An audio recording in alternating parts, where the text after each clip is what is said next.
up, guys? This is Rise, and welcome to another video. One of the buffs that maybe got a little bit overlooked this season was the Elemental Punch buff, and sometimes you think of Pokemon that you don't see often, like Hypno that uses those punches, maybe even something like a Dusclops or Ice Punch on Primeape/Annihilate. Well, don't forget about Typhlosion with Thunder Punch, already a menacing Pokemon, a strong Pokemon, and the buffed Thunder Punch for a little bit added damage can really make a difference and can really help this thing in action. And here we go.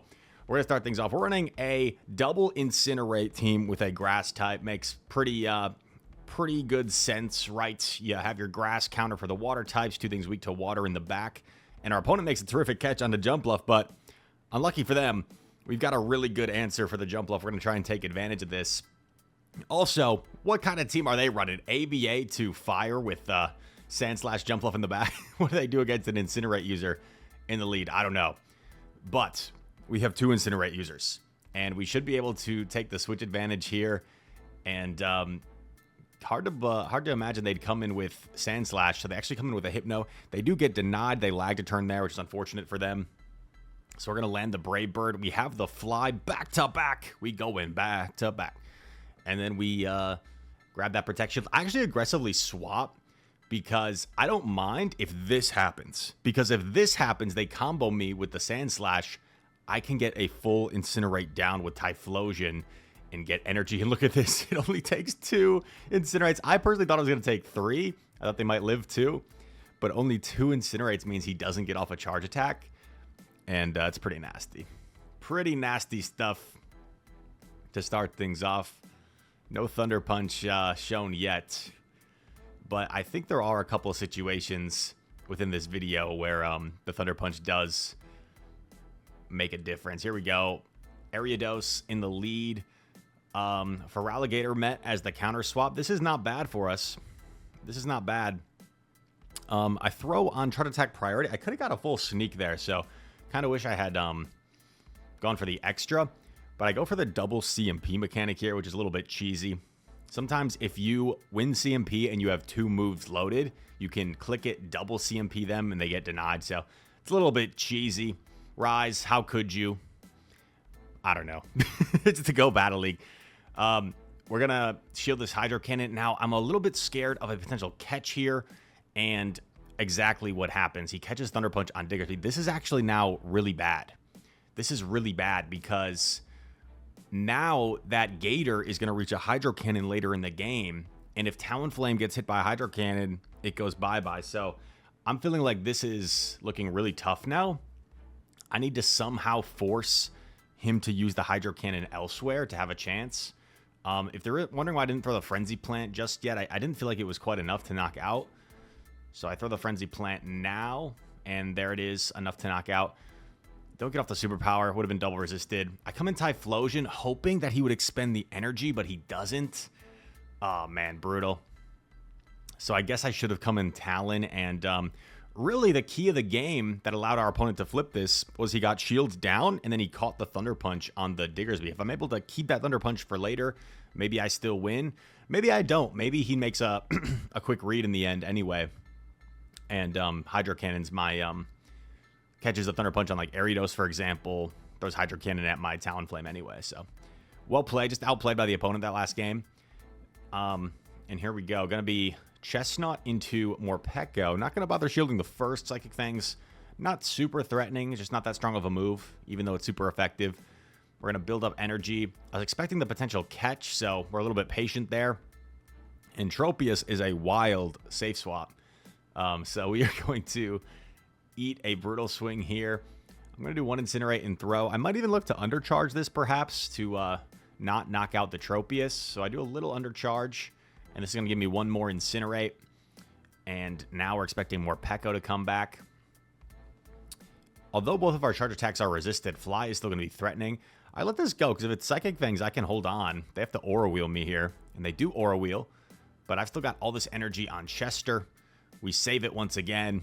2 Shield Typhlosion, baby. 2 Shield Typhlosion. Double Grass against double Fire. Yikes, dude. That is tough for the opponent. I don't think they built up to the Acrobatics, so that's why I elected to no shield.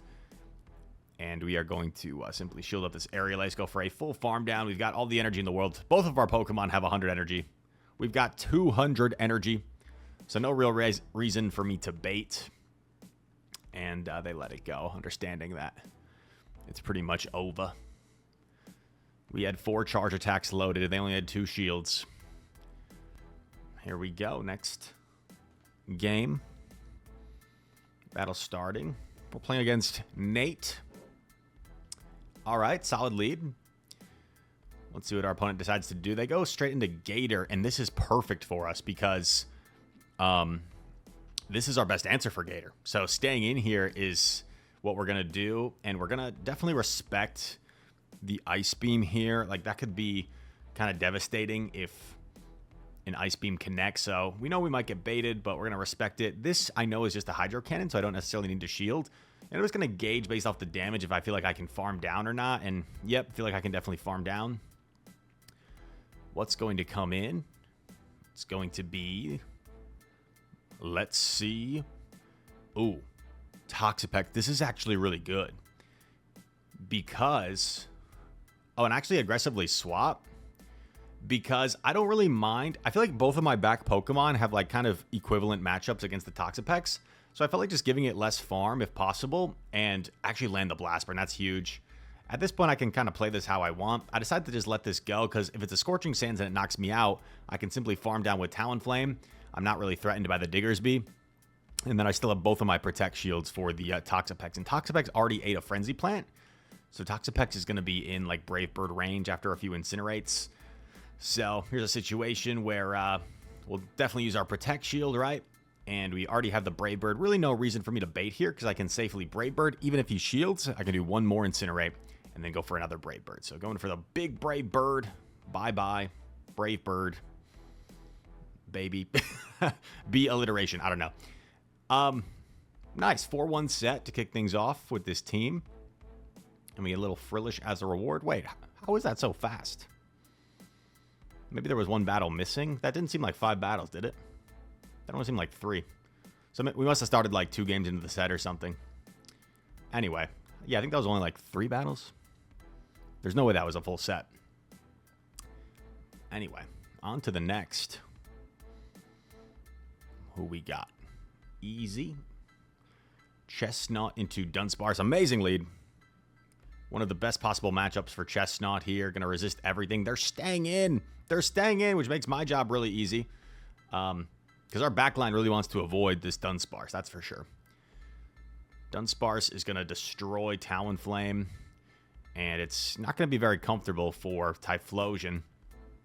Because I'm not really threatened by the Drill Run, I'm still going to do 1 and throw for proper timing, and if he's just going to let me do this, I am going to put the pressure on, knock him out. He lets it go.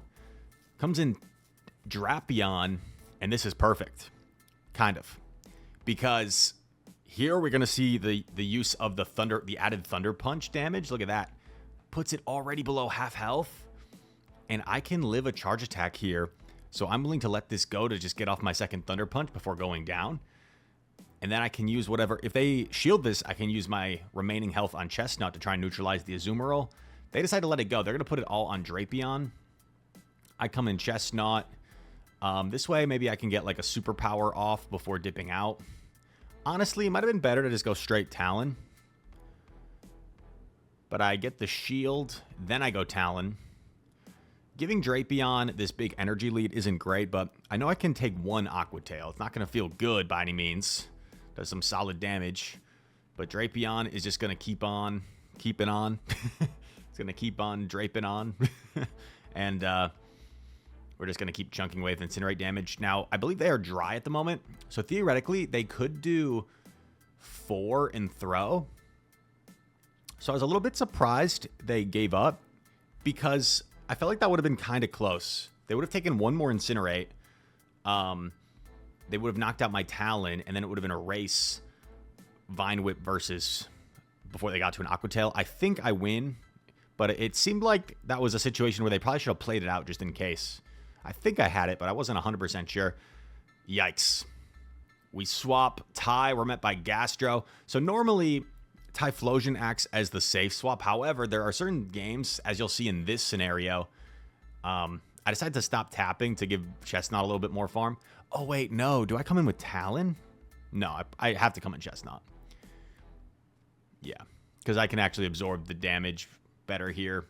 And if I'm lined up against Toxapex anyway, that's fine. You know what's funny is I probably should have, like, undercharged the Blast Burn. I probably should have undercharged the Blast Burn to get more farm, because I just didn't get that much farm to really make this uncomfortable for the opponent. And here we go. We're going to have to start using our Protect Shields. We want to focus on throwing on good timing here, because we're going to have to do that at this energy disadvantage. Going to do one and throw the Fly.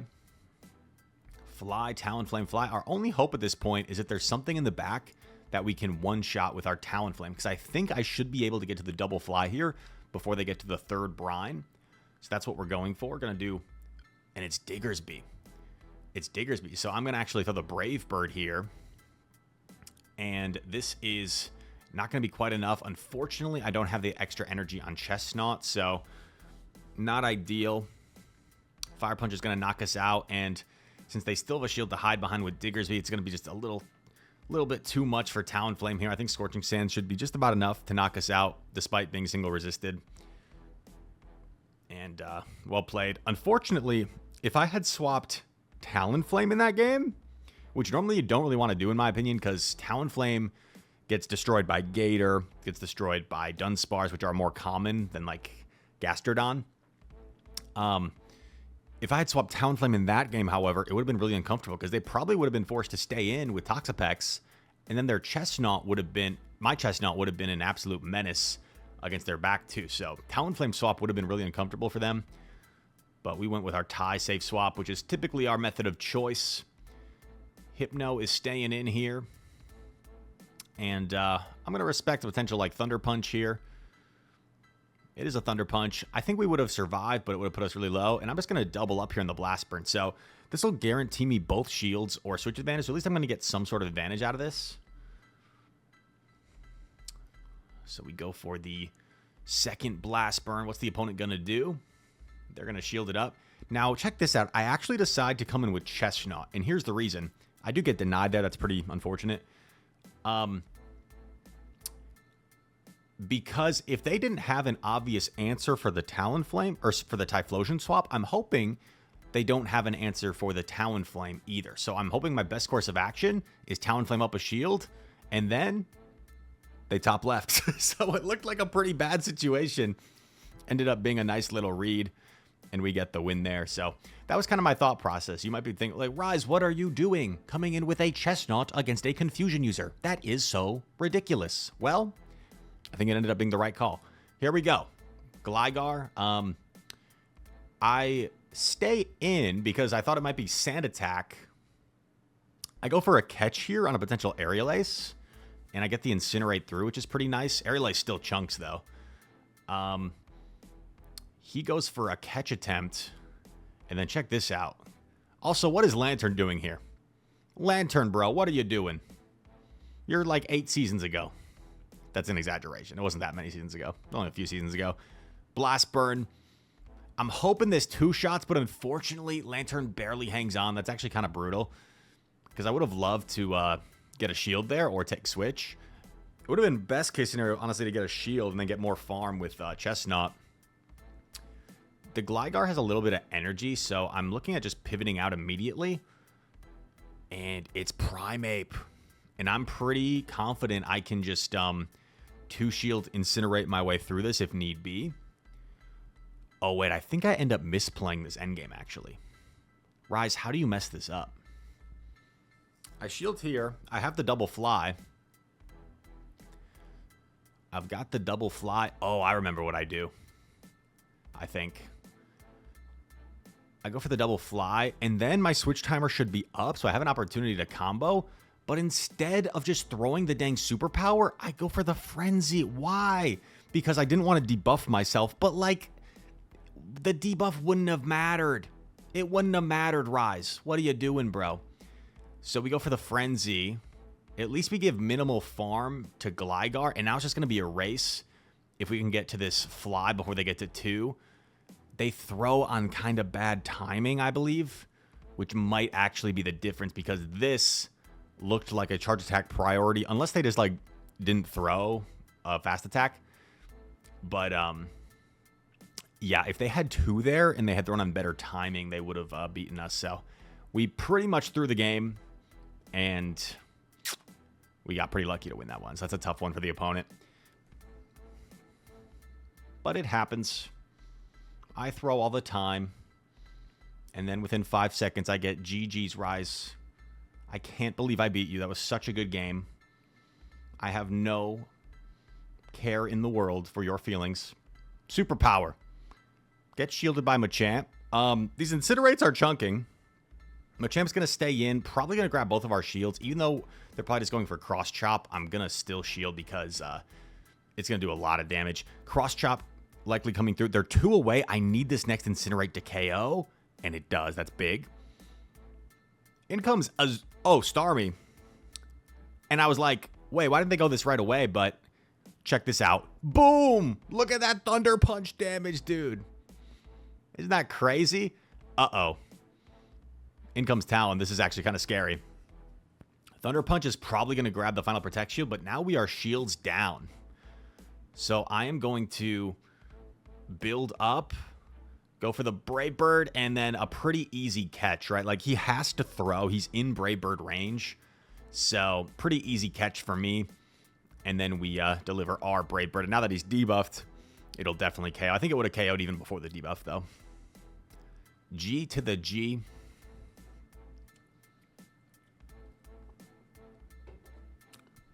I saw someone comment about the G to the G saying, like, what does that even mean? That doesn't even make any sense. Good to the game. And you're not wrong, but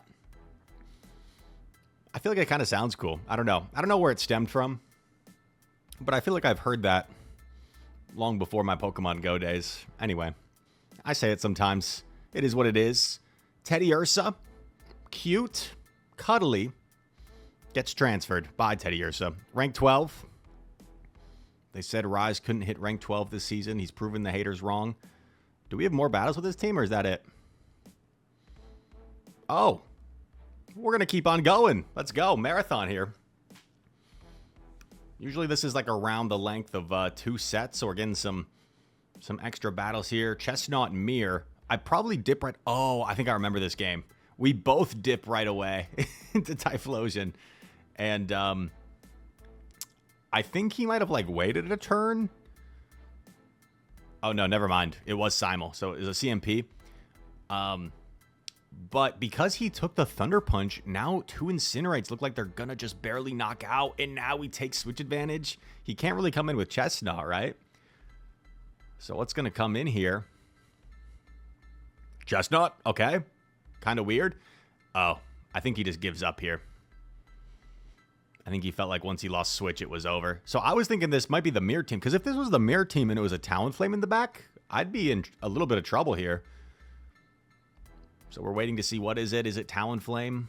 But it is Rapidash. So Rapidash is actually much better because I think it typically runs... Is it Drill Run Flame Charge? Or now maybe it has... now maybe Wild Charge with the Community Day? So maybe it would have been a problem still, but looked like they gave up after losing Switch. I guess they felt like they couldn't really deal with the energy on Typhlosion, which is kind of true, right? Because it would have been tough for them to farm down. Typhlosion would have got off like 2 charge attacks against anything. Amazing lead. This is where we need to see Gastro, hopefully. Well, Talonflame does well too, I guess. In comes Grandbull. I probably should have swapped Typhlosion, honestly, but actually maybe not. Maybe this was the better swap because this way, if I swap Typhlosion, they could just let it go and then get a big mud slap down. Versus this way, like, it's tough for them to come in with Gastrodon, and they're forced to. I go for the Fly. I don't love this, but at the same time, it's a Brave Bird wouldn't quite one-shot, and then I'd have to take a Body Slam while I'm debuffed. I was keeping track of the counts, and this was 5 Mud Slaps, so he's 2 away, which means I can do 1 Incinerate and throw Fly before the next Body Slam. I'm expecting him to let this go, considering we have a Chestnut waiting for Gastro. And let's go, baby. Wiggles. We just got to go for the fly, get some chip off, or get a shield. Set up our Typhlosion to close here. And double fire, baby. It's on fire. Fire. You remember that from, was that the Hell's Kitchen theme song? You guys remember that? Anybody watch that show with Gordon Ramsay? That used to be a show I'd watch with my family back in the day. Anyway, Chestnut in 2. Talon, yikes. Not good, but Typhlosion's our safe swap, and Typhlosion is going to force them into Licky Licky. So we're going to try and flip this if possible. But then I'm like, Oh, okay, never mind. I was going to say, maybe I just let this go. I go for the big blast burn here. I want to guarantee the shield or switch, and they let it go. So I take back switch, but here's the problem. Also, why the heck did they come in Gastro? Okay, and then I make a really weird play here. I come in with Talon, and here's the reason why. If his Talon already had energy, my thought process was, if I come in Chestnut, he's just going to swap Talon, and then I'm down 2 Incinerates, and I just lose. I didn't feel like there was a method of that would work. So I felt like my only win condition was building up a ton of energy with my own Talon. But as you see, we take too much chip damage here, so we're only going to be able to get off 1 move against this Talon, which is just not going to be enough to do the trick, and because he's just going to shield this for sure. And now Talon is too low to get to a move later, so yeah, I think we're kind of toast here. I think we're cooked. No pun intended. I shield. And I force him to throw, because I figure if I superpower, it wouldn't be quite enough, and then he would just farm me down. So instead, I just hope somehow I reach the fly, but doesn't matter. Not only am I not going to reach the fly, but he's going to get to 1 first. I don't know. Maybe if I go Chestnut and I like... You know, maybe if I go Chestnut, he swaps, I swap. Maybe I do enough Incinerate damage to like get it to a point where I could take it out, but then I probably have to debuff myself. And then maybe Gastro takes out Chestnut anyway, because it's in like body slam range at that point. I don't know. That was an awkward game. Speaking of awkward, Babero looked kind of awkward. Babero, the Bibs. Amazing situation here. It's like one of the best possible leads. Amazing counter swap. Gonna always let the first one go, because even if they're running Thunder Punch, we can take one, and then we can probably shield the next one if need be. And now we get the full farm down. I'm just gonna go for a blind Brave Bird here, because I figure I can get off Brave Bird plus Fly, and they might think I'm baiting on the first one, because I don't want to debuff myself. I miss a bubble. That's unfortunate. But I get off the back-to-back here. Might force a shield off Babero. And not going to, like, aggressively swap or anything. Just going to keep this alignment, and this is GG's. Pretty RPS. You see these Astonishes are really chunking, so Drifloon probably wins the 2-shield scenario here. You probably don't get to 3 Thunder Punches, but we definitely get to 2, and that's all we're going to need here. Buffed Thunder Punch, baby. Debuffed, still going to be enough here to knock out. And even if Babero like rollouts us down, it's just too low. We're not in Hyper Fang range. I shield, I think, just to be safe. But yeah, GG. And I think we got one more battle. That's not a whole lot the opponent could have done. That was about as hard counter as it gets. Final battle of the video, ladies and gents. Here we go. Chester into Walrus. You don't see Walrus too much these days. I go straight into tie, which is debatable. Technically, I should have thrown after 2, but I was afraid of the catch, so that's why I didn't throw after 2. But throwing after 2 would have been proper timing since we were like 1 turn desynced. Gonna respect the potential Earthquake here. Nice bait by the opponent. This, I believe, can only be a spear, so I let this one go. And I just throw this because I'm getting kind of low. I don't want to I don't want to make his job easy and, like, get an easy catch on me. Perhaps if I had gone for one more, maybe I would have reached a Blast Burn here, though. I don't know. Probably not, honestly. But I get off some nice chip damage. Chestnut, not going to love this matchup against Malamar. I'm hoping I can get the Incinerate down before they get to 2 and actually decide to put up a Protect Shield in case I need Talonflame. And look at that decision. Maybe we would have been fine anyway because we still had a shield and they didn't have fast attack pressure if we had taken the foul play. But I figured preserving the Talonflame is sometimes nice. Sometimes I say it's better to have like a 2-on-1 in the back versus just hoping that your one Pokemon plus a shield has a good matchup. So that's what we went for. And it worked out. Let's go, baby. Chestnut double fire. At a certain point, Chestnut and Talonflame got banned in our sub-block challenge, so they are no longer available. Feel free to go check me out over on Twitch, guys, if you want to interact with me, And if you feel so generous to subscribe to my Twitch or gift a sub, then you have the opportunity to ban a Pokemon every week. We're up to like 30 or so in the graveyard, so starting to limit what we can run, and it's actually been a really fun challenge. I'm enjoying it. So all that said, thank you guys so much for watching. If you did enjoy the video, feel free to leave a like, subscribe to the channel. If you're new, comment down below. All comments are appreciated. And all that said, thanks once again. Hope to see you in the next one. Peace.